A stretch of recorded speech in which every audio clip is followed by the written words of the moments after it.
Buenas tardes, jóvenes y señoritas. Eh, es un gusto volverles a saludar por este medio, ¿verdad? Aunque ustedes no puedan compartir este momento la clase conmigo, yo sé que en la intimidad de su hogar ustedes han podido visualizar las otras clases a través del canal de YouTube y también gracias por enviarme las tareas que se les ha requerido, ¿verdad? También invitar a los jóvenes que no han enviado sus tareas, ¿verdad? Podernos enviar.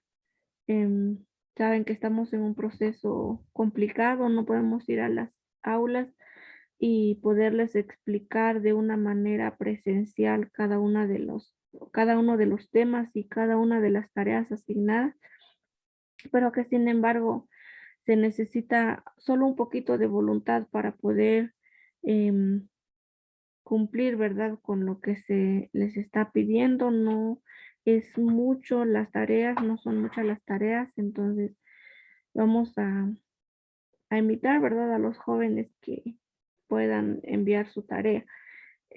Vamos a hablar hoy, como lo habíamos mencionado en la clase anterior, em, sobre las células. Estábamos platicando sobre la célula, las funciones que tiene la célula. Recordemos que habíamos dicho que em, las células tenían una función, tanto como las células y como los seres vivos tenían la función de nutrirse, de relacionarse y sobre todo de reproducirse. Entonces, habíamos hablado también sobre las divisiones de las células o los tipos de células que estaban, por ejemplo, estaba la célula procariota y estaba la célula eucariota. Entonces hoy vamos a hablar del tema en sí, solo vamos a hablar hoy de la célula procariota. Como les decía en la clase anterior, vamos a rebundar un poco en una sola célula. La siguiente clase vamos a tomar también otra célula que es la célula eucariota, pero ahorita vamos a trabajar esta célula que se llama procariota. Y habíamos mencionado que la célula procariota era una célula como con un tipo de unicelular. Y vamos a ver ahora qué nos dice la célula procariota. El título dice que es una célula procariota.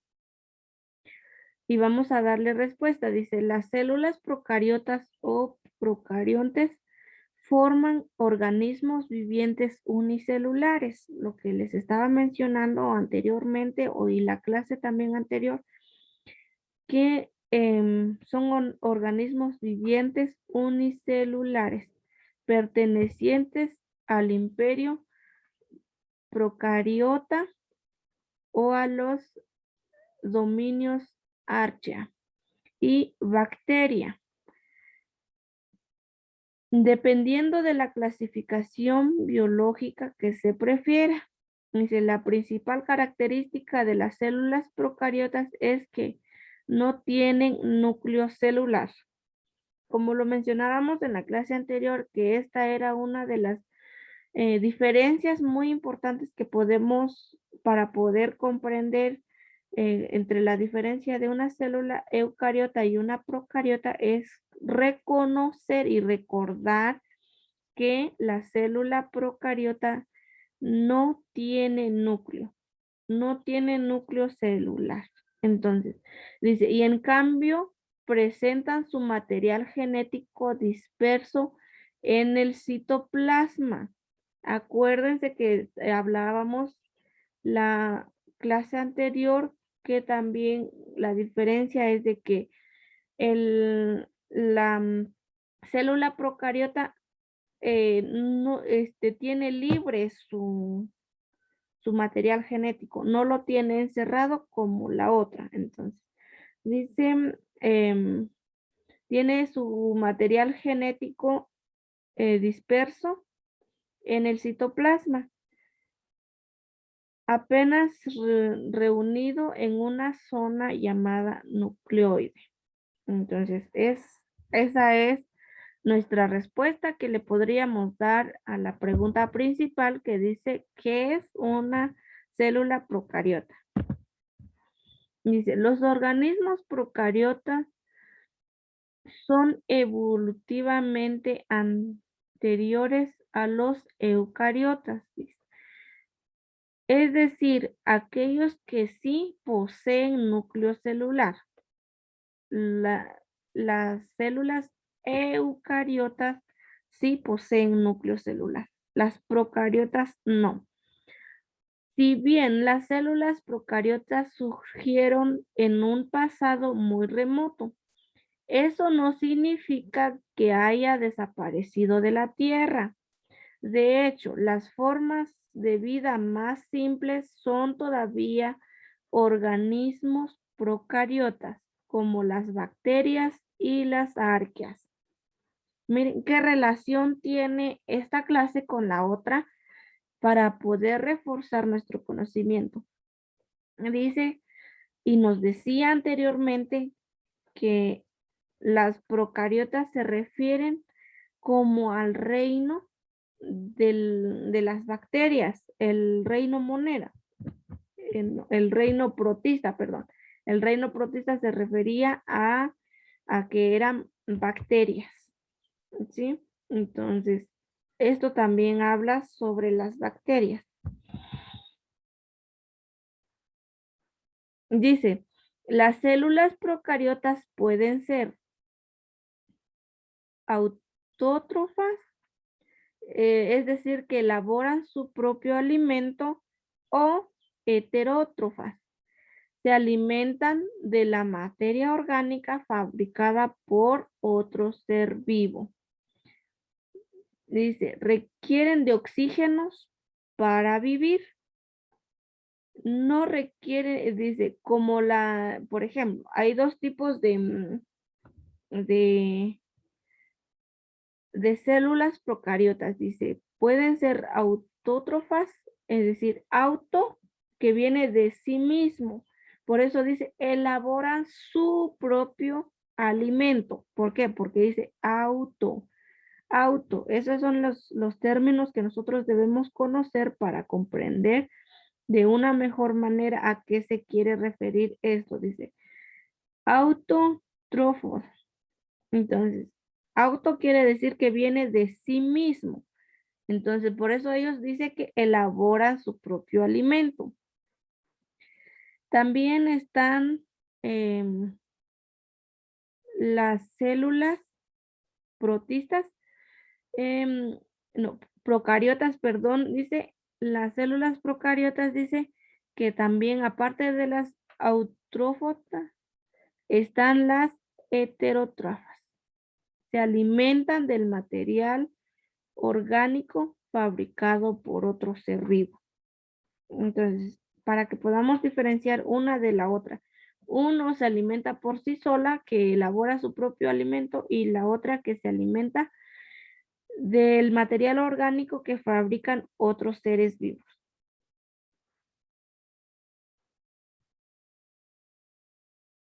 Dice, cuando una célula necesita de oxígeno para vivir, la otra no necesita, por ejemplo, de oxígeno para vivir. Dice, lo cual se traduce en varios mecanismos de nutrición, y vamos a ver cuáles son los mecanismos de nutrición. Esto es un mecanismo de nutrición que se llama fotosíntesis. Dice, ahora vamos a conocer a qué se refiere este tema. Dice, al igual que las plantas, algunos procariotas o procariontes pueden utilizar la energía de la luz solar para sintetizar materia orgánica a partir de materia inorgánica, tanto en presencia como en ausencia de oxígeno. Existen dos tipos de fotosíntesis. La fotosíntesis oxigénica que produce oxígeno y la fotosíntesis anoxigénica no produce oxígeno. Bueno, ¿cómo podemos entender este tema? Este tema podemos entender que la fotosíntesis es cuando se genera como un tipo de organismo, por así decirlo, a través de la utilización de la energía solar. Hablemos, por ejemplo, si pongamos un ejemplo muy importante con lo que aquí dice, am, dice, puede haber o existir una energía inorgánica tanto en la presencia como la ausencia del oxígeno. Si tenemos, por ejemplo, en una botella de agua, la dejamos ahí por mucho tiempo, agua que no esté purificada, la dejamos mucho tiempo en una botella y la dejamos en el sol, poco a poco se va creando por el calor, va creando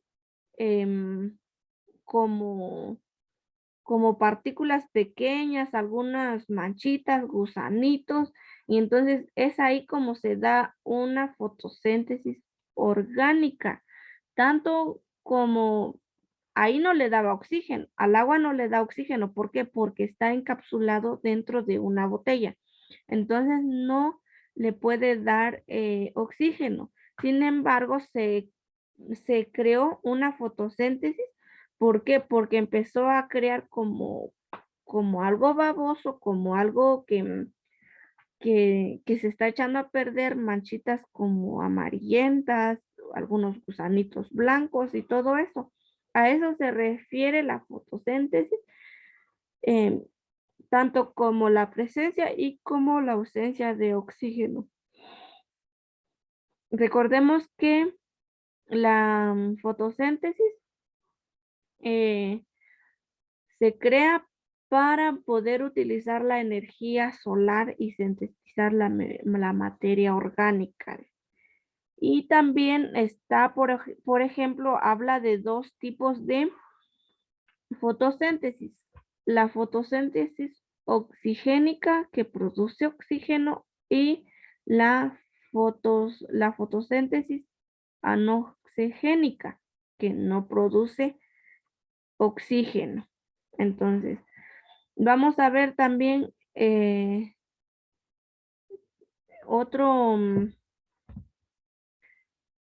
otros mecanismos de nutrición, como lo es la quimiosíntesis. Esta se refiere, dice, semejante a la fotosíntesis. Las células comprenden que oxidación de materia inorgánica como mecanismos para obtener su energía y obtener su propia materia orgánica para crecer. La quimiosíntesis se diferencia de la fotosíntesis en que ésta utiliza como fuente de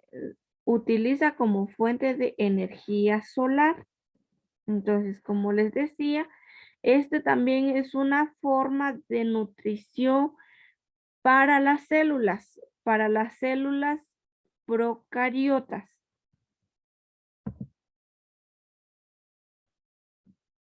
Vamos a ver también que estamos, como por ejemplo, también tenemos la nutrición saprofita.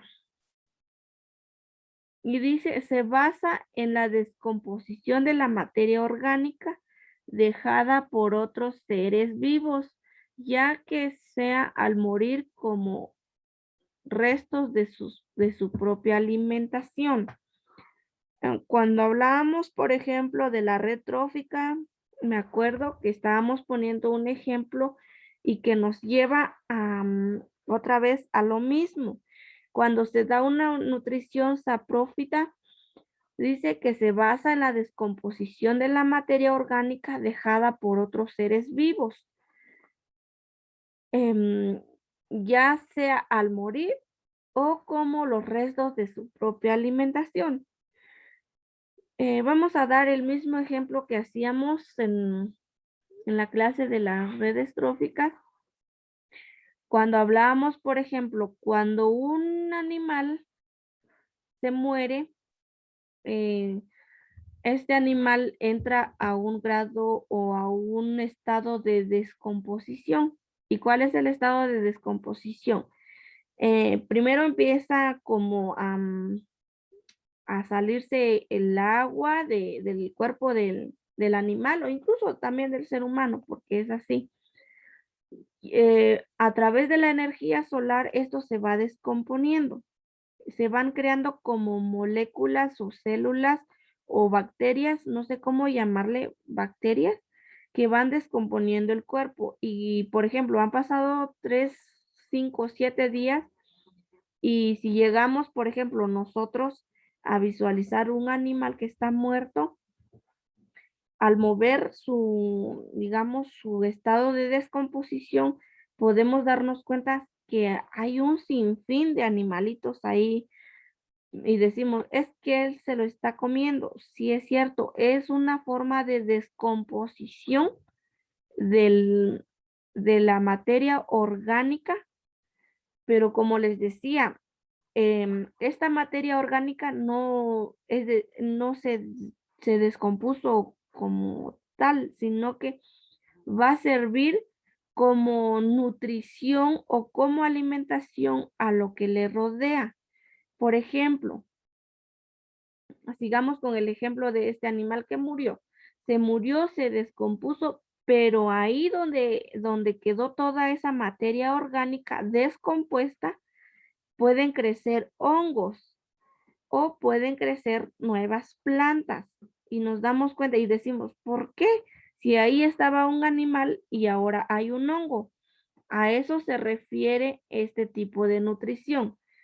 Por ejemplo, mm, si yo tengo, por ejemplo, muchas naranjas y se me echaron a perder, voy y las dejo donde están, por ejemplo, mis flores.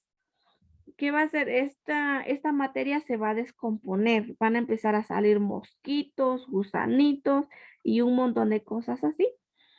Pero con el tiempo, esta nutrición que le da esas naranjas que yo deseché ahí, van a crecer plantas más fuertes que otras. ¿Por qué? Porque esa nutrición de la materia orgánica que se descompuso, en realidad fue como una forma de vitaminar la tierra o la brosa donde estaban mis plantas.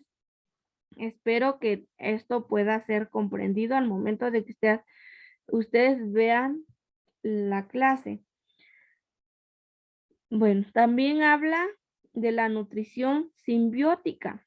Dice, algunos procariotes o procariotas, como les decía, se asocian con otros seres vivos.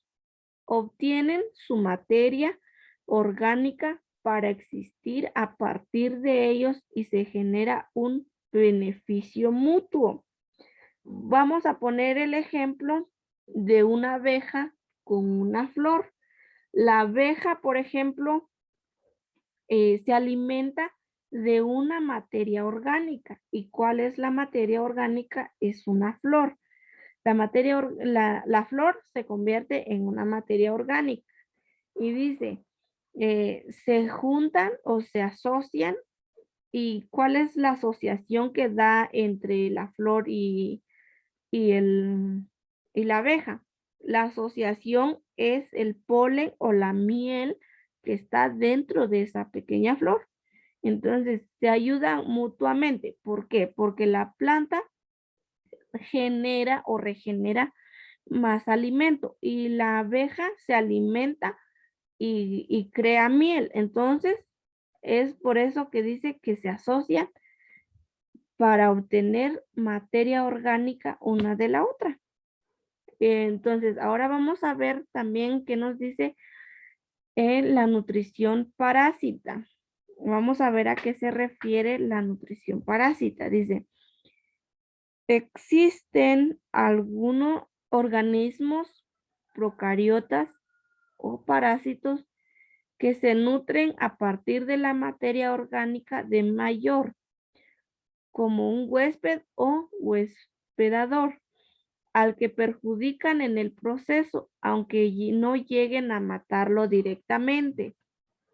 Bueno, vamos a ver cómo ejemplificamos esto para que sea más entendible. Hace muchos años yo sentía mucho dolor en el estómago. Entonces me tuvieron que llevar al doctor y me dijeron que dentro de mi estómago había un parásito que se estaba alimentando del potasio que estaba en mi cuerpo. Y era por eso de que a mí me dolía mucho el estómago, bajaba de peso, no podía tener un aumento de peso porque todo el potasio que mi cuerpo recibía era para este parásito. Entonces, ¿qué me recomendaron a mí? Me recomendaron, por ejemplo, no comer banano y no comer tomate, porque esos dos frutos son ricas en potasio, o sea, su mayor fuente de vitamina es el potasio. Entonces, para que esta bacteria o este parásito se muriera dentro de mi estómago, yo tenía que dejar de consumir alimentos que contenían potasio. Entonces, lo tuve que dejar de comer, tuve que dejar de comer bananos y el tomate para que esta bacteria, este parásito no siguiera dentro de mí. Dice, aquí hay algo muy importante, dice, se encuentran a partir de la materia orgánica de otro mayor, dice, como huésped, en este caso mi estómago era el huéspedador, es decir, el que tenía dentro al huésped. El huésped era este parásito. Entonces, para que podamos entenderlo muy bien, ¿a qué se refiere la nutrición parásita?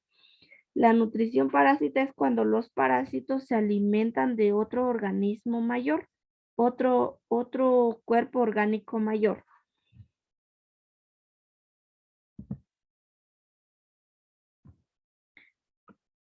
Hablemos también de los tipos de células procariotas. Veamos cómo es la estructura de todos estos cuerpos celulares. En la clase anterior hablábamos de la función de los seres vivos. La función de los seres vivos nos envió directamente a las células. La función de las células. La función de las células nos mandó directamente a la división de las células o los tipos de células. Y teníamos dos tipos de célula, la célula eucariota y la célula procariota, la que estamos viendo ahorita. Y ahora la célula procariota nos envía otra vez a sus tipos de célula. Y hoy vamos a conocer cuáles son sus tipos de célula procariota. Dice, las células procariotas pueden tener formas muy variadas y a menudo incluso una misma especie puede adoptar formas cambiantes, lo que se denomina pleomorfifosis. Sin embargo, se pueden distinguir tres tipos principales de morfología. En primer lugar está el coco, dice. Este es un tipo de célula que recibe el nombre del coco. Dice, es un tipo morfológico, tipo de bacterias que representan forma más o menos esférica y uniforme. Las bacterias también pueden representarse en cocos en grupos de a dos diplococo. Es decir, que si tenemos dos bacterias de este tipo, se convierte en diplococo. Diplo significa dos juntos. Dice, cocos en grupos de 4 se llaman tetracoco. Cocos en cadenas se llaman estreptococos y cocos en agrupaciones irregulares o en racimos se llaman estafilococos. Imagínense, toda la estructura que puede darse por una célula. También otro tipo de célula procariota dice que está el bacilo. Dice, con forma de bastón, incluye una vasta gama de bacterias y otros organismos saprófitos de vida libre. También se puede encontrar bacilos en grupos de a dos formando filamentos. Y también tenemos aquí lo que es las formas helicoidales. Dice, este grupo incluye a las dos tipos de vibrio, un género de proteobacterias responsables de la mayoría de las enfermedades infecciosas en el nombre de los animales superiores, sobre todo aquellas típicas del tracto digestivo como el cólera, y a los pirilos, organismos que con forma helicoidal o de aspiral, que suelen ser muy pequeñas y abarcan desde bacterias patógenas hasta las autótrofas. Dice, partes y funciones de las células procariotas. Vamos a ver, dice, la primera parte es la membrana plástica. Dice, la membrana plástica es la frontera que divide el interior y el exterior de la célula y que sirve de filtro para permitir el ingreso y o salida de las sustancias como la incorporación de nutrientes o la salida de nutrientes, de los residuos, perdón. Entonces, la membrana plasmática dice que es como la frontera en la que divide el interior y el exterior de la célula. Dice, la pared celular consiste en una capa resistente y dirigida que se encuentra por fuera de la membrana celular, lo que les confiere en forma definida a la célula y a una capa adicional de protección. La presencia de la pared celular es un rasgo compartido entre vegetales y hongos, aunque la composición de estas estructuras celulares es distinta en cada uno de estos grupos de organismos. También está lo que es el citoplasma. Dice, el citoplasma es una sustancia coloidal muy fina que compone el cuerpo celular y se encuentra en el interior de la célula. Dice, el nucleoide, sin llegar a ser un núcleo, sino una región muy dispersa, es una parte del citoplasma donde suele hallarse el material genético o el ADN dentro de la célula procariota. Este material genético obviamente es indispensable para la reproducción. Los ribosomas, dice, son complejos de proteínas y piezas del ARN que permiten la expresión y traducción de la información genética, es decir, sintetizan las proteínas requeridas por la célula en sus diversos procesos biológicos conforme a lo estipulado en el ADN. Dice, el comportamiento procariotas, dice, son exclusivos de estas células procariotas. Varían según el tipo de organismos y tienen funciones muy específicas dentro de su metabolismo.